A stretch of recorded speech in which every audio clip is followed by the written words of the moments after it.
wacu usanga hariho n'uwundi ndetse mwene wabo na Miya muvyara we urumva ndabareza ari babiri yego ndabareza ari babiri kandi nimba ndose iyo nusu y'ubufu twisangira uko nyene kubera ntiboca babintabwa ndabarera nkuko ari abana uko nyene nayifashe uko nyene kubera navuga nti Miya ko bamutaye hanze nande sinoca ndamuta hanze aje kundira ati mpindaro sinayi kumuta hanze eka umwana ntiyanditswe n'ukuri kubera serase naramutaburije no muri sentare mperekeje ngo umukobwa wanje aranka kwitaba acavuga ngo ntazo kwitaba ubutungane n'ubu bushika n'isa ntarandikwa Shada kamenya aho ndagutwaye na Fab ntazomenya ariko abakunzi ba STV none basi tuvuye duca mu kayira ko kuduga gutya murabona hanze ndiye tugenda ndiko ndaba masana nje ndafite ibintu ndiko ndakora STV every story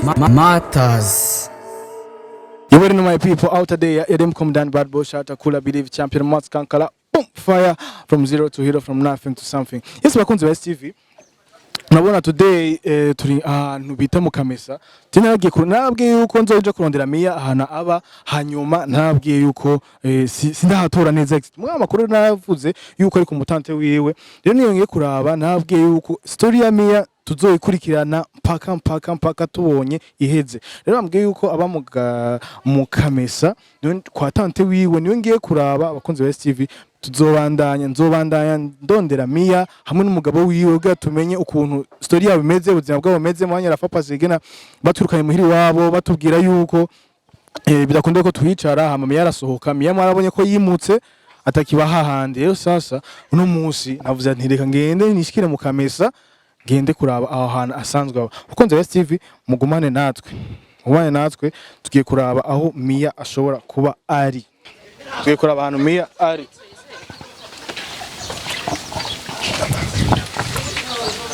Nababwiye yuko umunsi ndiko nja mu Kamesa kurondera ahantu nuvyashobora kuba ba Miya. Rero sasa jini ndiko ndaraba none nagiye kuraba no munsi naciye mwana wa mukuze wimwe karamufasha kwimuka nagize Imana. Rero yanyemere kuja imbere kamera kandi wagira nyereke aho Miya ashobora kuba ari.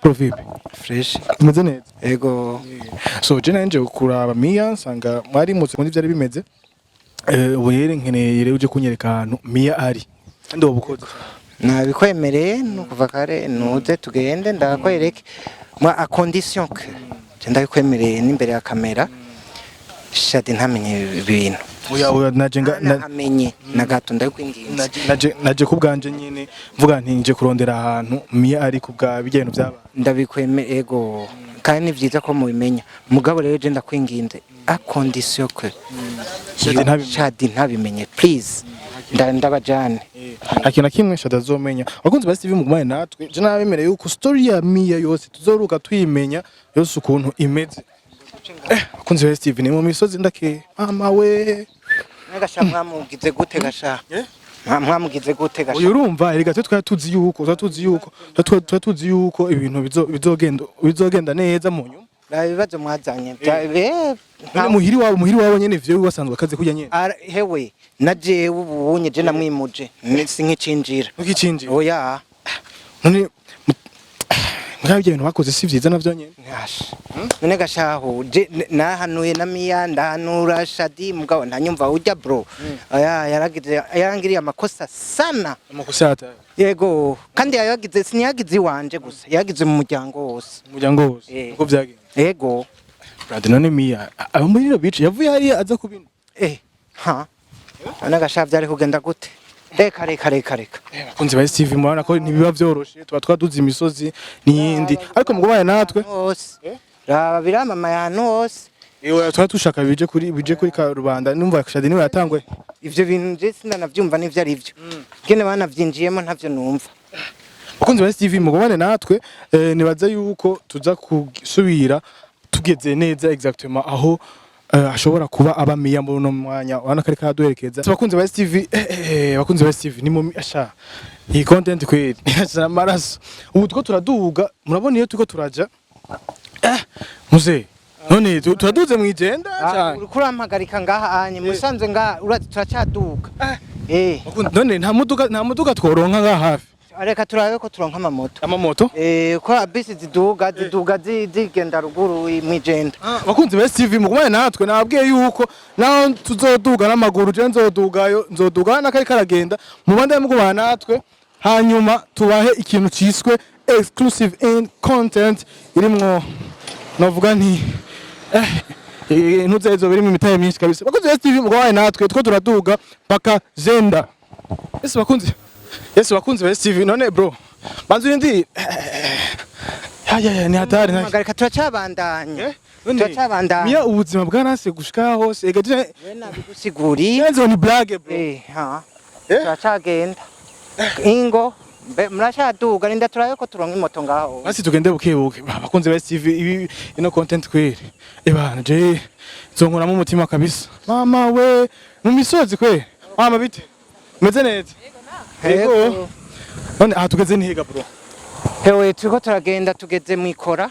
Turiko turagenda tuja mwijenda. Bakunzi ba STV twavuye ku Musaga. Turije kinanira tugeze mwikora. Na miguu n'amaguru. Ngo muryumvira izuba. Hanyuma bakunzi ba STV inge ko turagenda cameraman ariwe Fabian atwereka igisagara. Mwana ukuntu igisagara kimeze. Dufite igisagara ciza par contre. Burundi ni heza kabisa. Mugabo rero sasa ngo muhabone n'amaguru mubona ko ari amakorosi bakunze ba STV hose bakunze ba STV tubandanya turi mu kazi na content hose n'ahantu inzu za kera kuva kuri Micombero hose ahangera berekana imisozi Fabrice hanyuma ziravuye ruguru ziravuye ruguru none mubibona mwebwe ko ziriko ziva ruguru ega ntuko turaja mwibaza ngo nahoroshe none abino hose mbaramutebatu chadi niko hapa kuko Imana ni izina ry'Imana je tutazohura naho nyene yarabateye ingorane cyane babo niwe yagiye kumwigereka ko abibona urukundo nane uraruzi urukundo uraruzi ingene ibintu bimeze ntawo vyinjiramo bya babiri bakunze ba STV urukundo rwo muri kino gihe ni hatari murabona iyo rutuzanye ibi bintu byarabaye ndanse byarabaye nabi murabona iyo tugeze mubijamwe namace mubijamwe nzi ko ari ibintu byoroshe Shadi yaraje ko murafite amakosa naho ndiko ndabatwara Shadi nzi ko ari ibintu byoroshe mwasenzi yuko byari ko ari ibintu bigoye gushika hino hose karibu rero muhaduge muhabone kwa Shadi mugabo please we nakubariye nguma ngarukana kwa kundi ukihenda Shadi akamenya aho ndagutwaye na Fab ntazomenya ariko bakunze ba STV none basi tuvuye duca mu kayira ko kuduga gutya turaduga ngaha turaseruka uraushobora karibu muhabone bakunze ba STV ndamutwaza amashako ano waduganye ibintu ano waduganye ibintu gamuze ingo turafata imoto hari imbere bakunze ba STV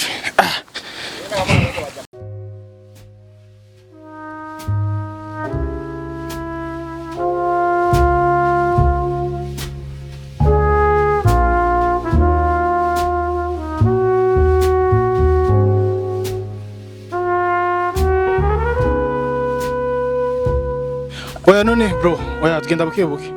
Ndabukebuka kuzo STV murabona yanze ndiye tugenda ndiko ndaba masana nje ndafite ibintu ndiko ndakora kunzi wa STV mugumane natwe cameraman gumane natwe bana ko aho twadugiye ntiturashika tacere ku musozi none brother ahantu nta muduga makoresheje munsi oya ni moto gusa hajya twagiye bumva yari moto twakoresheje kwa twa dufite ibintu mbwa turaduga gutya ingorane bamaze kuzigwamo nakundi cyose uravyiga ubuzima buramenyerwa Yesu bakunzi ba STV mubana ko turi mu misozi yananiye Burundi aha nijya mbenda nahashitse bakunzi ba STV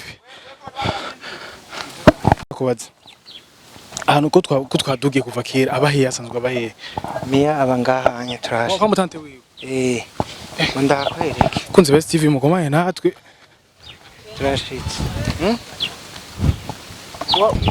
bro banzobaze rero sasa banzobaze yuko ari hari hamatugire banzobaze yuko ari hari bakunzi ba STV ibintu biba byoroshe mwana aho twadugiye ko turaba Mia ahantu yaje kuba ubu kuko marumvise yuko baba bamwirukanye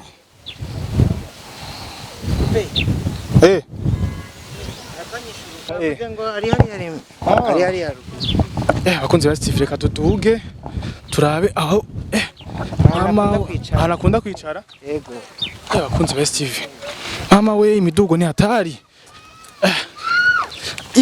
bakunzi ba STV katubane tuduga turabe ahantu omere nuri omere nuyo bakunzi ba STV wo mutante asanzwe abakomiya twamubonye katuduge tumubaze uko ni ibintu byifashe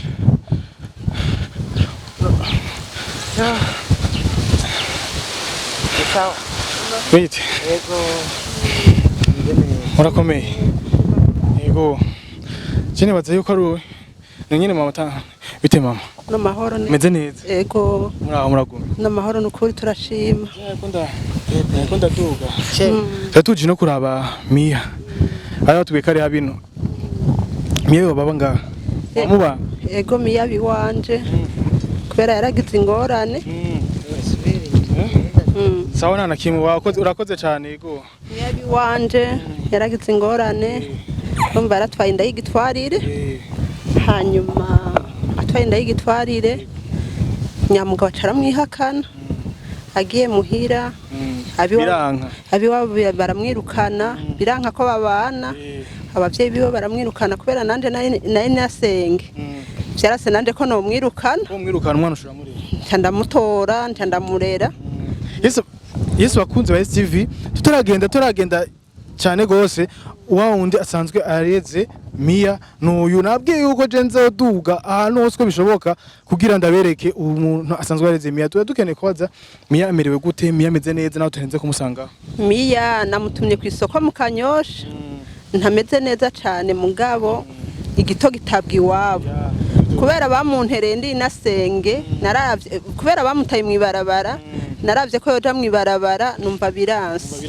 ntambona yuko jewe nofata umwana no mufata nkamurera Mia nukuri abayeho neza ni baba utwo ndonka nitwafungura ntacabaye mugabo nkamwe bw'abasore mwarateye inda nk'umwana w'umukobwa murakwiye kwikebuka mukaja murakurikirana abana mama uyo bari umwana wawe mu mufaniki unye no umwana w'umuzukuru wanje nawe umuzukuru wawe ego umuzukuru wanje nawe nyene vyashikiye nka Mia hanyuma rero uwamuteye indara nka kumwemera ncandamurera nawe nusanze umureze rero ego na nyina wenda bareze bose ego byagenze gute ugira atabwi nawe byagenze gute umugabo yaramwihakanye yego vyagenze nkuko kwa Mia umugabo yaramwihakanye nande ntandamutora konzi ba STV murumva yuko ari ibintu biba bikomeye none nuvuga gute ubareze je nobaha no babwira ndabareze nkuko noba ndi umuvyeyi kuko naje naravyaye ndabareze nkuko noba ndi umuvyeyi kandi ico nohanura nkamwe bwe mukiri bato nukuri muzoje murahanura abagenzi banyu baraba ukuntu uvyaye nk'umwana hanze ukuntu yo mukurikirana kubera akanagakura niko kazoza kanyu ego none umaze kumva yuko abavyeyi ba Mia baba baramutaye hanze iyo nyifato wayifashe gute kuri side y'abavyeyi nabo je nayifashe uko nyene kubera navuga nti Mia ko bamutaye hanze nande sinoca ndamuta hanze aje kundire ati mpindaro sinayi kumuta hanze abavyeyi baba bameze uko bafise batabana babo ngo nuko batwaye inzu zigitwarire wowe bahanura nanje wande ntambona baramutaye ndavuga nti ngo ndabatunge mwese ndabatunga bose nakana karanditswemo eka umwana ntiyanditswe no kuri kubera serase naramutaburije no muri sentare mperekeje ngo umukobwa wanje aranka kwitaba acavuga ngo ntazo kwitaba ubutungane n'ubu gushika n'isaha ntarandikwa oya nk'ubu naho yogwa ari umwana singira ahantu noja kumuvuza kubera biragoye. Makunzi ba Steve mwumva ko bitaba byoroshe, mwumva yuko mugabo hakiri abavyeyi bagifise umutima bashobora kwakira buri muntu wese uko vyo bimeze kose, yaremeye kwakira Mia. Mwumva yuko ari umuvyeyi afise umutima w'urukundo wo kurera. Twe tubaze yuko je nari naje kuraba Mia kugira ndabe ukuntu ubuzima bumeze. Nubwo je kuraba Mia wacu usanga hariho n'undi ndetse mwene wabo na Mia muvyara we, urumva ndabareza ari babiri. Yego ndabareza ari babiri kandi nimba ndose iyo nusu y'ubufu twisangira uko nyene kubera ntiboca babintabwa, ndabarera nkuko ari abana uko nyene. Bakunzi ba Steve, hari abantu badukurikirana bari hehe bari hanze, mushoboye murabonye Mia ukuntu vyagenze ari wofashe ugiye afashije no muvyeyi, kuko murumva yuko ibintu ntibiba vyoroshe. Mugabo antuka je ndaryohewe kubona Mia ayashoboye kuronka famille ishobora kumutunga kandi ukabutunzi n'abandi bantu. Ikintu ubwira abavyeyi bameze uko bameze nka nura abavyeyi bameze uko nukuri bo bahafi abana babo, kuko umwana nimba yagize iryo kosa ntaca bintabwa ntiboca bamuta kubera ikosa ryamuguyeko, ahubwo tukwiye kubaba hafi kuko nejo ntihagire ingaruka mbi izoba kuri uwo mwana wa Mia canke ube ku mwana wiwanje.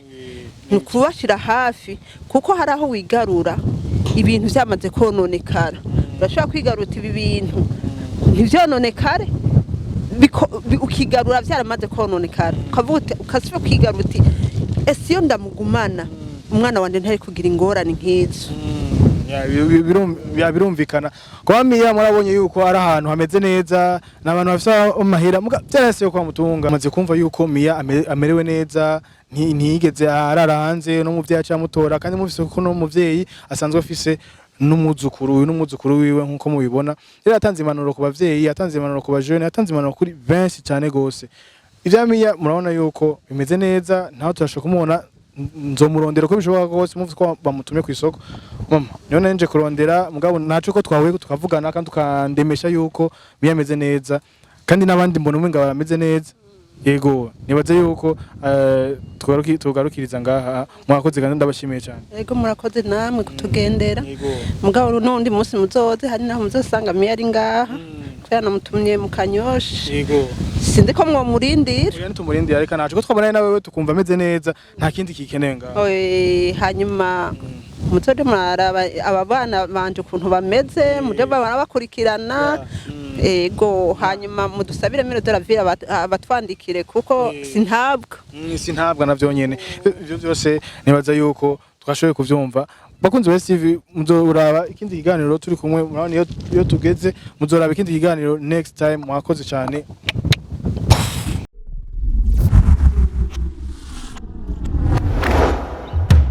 STV, every story matters.